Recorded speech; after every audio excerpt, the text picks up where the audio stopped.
All right, we're just days away from one of the heaviest travel days of the year, and even with the bad economy, folks are still supposed to be hitting the road even more this year than last Thanksgiving. Exactly, and the air. So we brought in travel expert from AAA, Barbara Hughes, and let's start with air travel. Okay. Give some tips on to just lower your chances of being in a bad situation. Well, I think a couple of things, even just the day before they travel. Go online, check in, reconfirm your flights. You can print your boarding passes, and actually if you have, if you're checking luggage, many people are aware now that there are additional luggage fees with several of the carriers. You actually can pay for those fees in advance at a discount many times as well. So this way when you get to the airport, you've got your boarding passes, you've got your baggage covered. It just helps when you get to the airport to get through that process a little bit quicker. And obviously the more items you're bringing with you, the longer it's possibly going to take through security, so pack light if you can, right? Yeah, pack light. I mean, many folks now travel with just a carry-on. Yeah. The thing that you have to be sensitive about is what you actually can bring on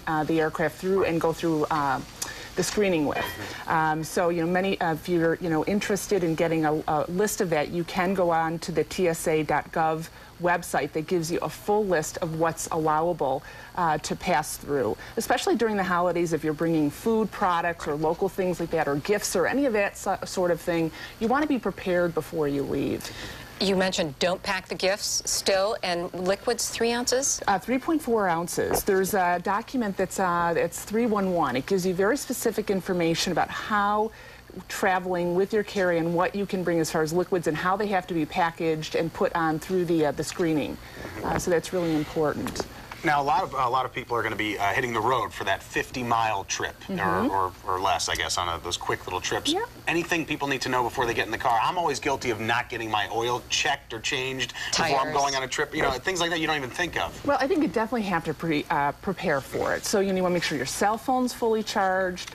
Review your your plans as far as your driving, and look at an alternative too, because if you run into weather situations or congestion, you want to know what your plan B is.